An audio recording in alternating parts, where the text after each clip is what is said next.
Alright, so I got an article here from BountyOnTheComics.com. Transformers Rise of the Beast actress Dominique Fishback says, as black and brown people, we don't get the opportunity to see mind-blowing things. It's not quite as bad as that sounds initially, although it's still pretty stupid. I'll give a little context here, but okay, they were given an interview, Dominique and a couple other of the actors and stuff in the movie, Anthony Ramos, Tobey Nwige, and Alicia Koshi. Sorry if I butchered your name, I didn't intend it. We're asked, is there anything that you can tease in Rise of the Beast that could suggest the future of the Transformers film franchise is especially bright because of the movie you made? It's an interview with Fandango, by the way. You could watch it for yourself if you want. They link to it. Oops. Fishback answered first saying, I like the idea of like nothing is ever really new under the sun. Like things work because they've been working on a certain way for so long, and that's why you get different characters from different backgrounds, and then the perception changes, and the lens from what you can see things changes. She continued, so I think like with this, you have these kids from Brooklyn. We've never seen Brooklyn kids meet Autobots. It's never happened. We don't often, as black and brown people, we don't get the opportunity to see mind-blowing things like aliens and things like that. I'm assuming she means, people in New York and all that kind of shit and stuff. The Ramos and chimed in and were saying, oh, we're not putting mind-blowing scenarios. Like, get the fuck out of here. Fishback went on. So to have that and have it take place in Brooklyn and so infused in the culture of Brooklyn because director Stephen Caple Jr. was so specific about that, that gives a whole new dynamic and a whole new world opens up because of the perspectives that we have now, very different. The article continues. I'll link it in the description box. You can read it for yourself. But let me just go on a tangent real quick. What the fuck is this have to do with fucking anything? People say things like, oh, it takes place in Brooklyn. It's so infused in the culture of Brooklyn. Okay, first off, what does that mean? Like, what the fuck does that mean? And secondly, why the fuck does anybody care about that? Like, all this does is lend credence to the notion that New Yorkers are the most arrogant people on the planet. Because I can tell you right now, nobody outside of New York gives a flying fuck about New York. Nobody outside of Brooklyn gives a fuck about Brooklyn. Or Long Island, or Staten Island, or any of them motherfucking places. Nobody gives a fuck. If you live there, there's probably a 50-50 chance if you give a fuck or not.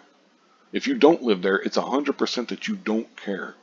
No one gives a shit about New York and stuff. Like, what the fuck is that? It's this fucking stupidest thing ever. And you see it so many times with these people that were born there. Well, it's so infused in the culture of Brooklyn. It's like, get the fuck out of here, dude. No one gives a rat's ass about that. I promise you. I guarantee you that nobody gives a fuck about New York. About Brooklyn. What the culture of Brooklyn.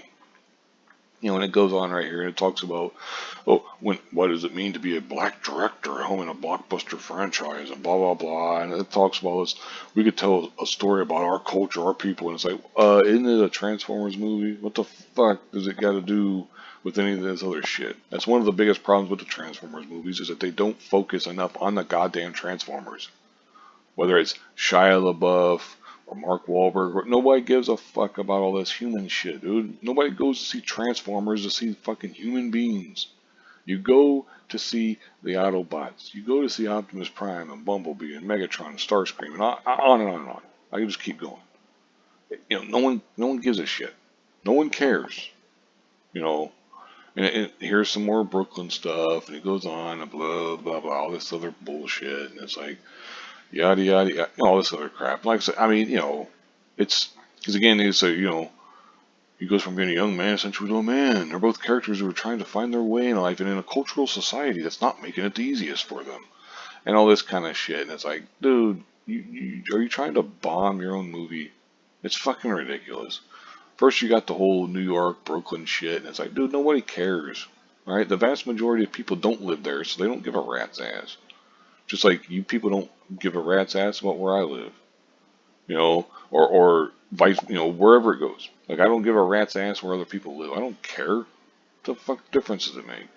I mean, like, seriously, that's one thing I've never understood. But it's like, then they want to bomb it. They're talking about, black stuff, and the society's, it's treating them wrong. It's, these. Here's another one. Our first objective was to figure out how do we hold on to the emotionality of the experience for the humans that are going through it. This is from Lorenzo di Bonaventura. And our decision was to give them character arcs that are more significant than we've done before.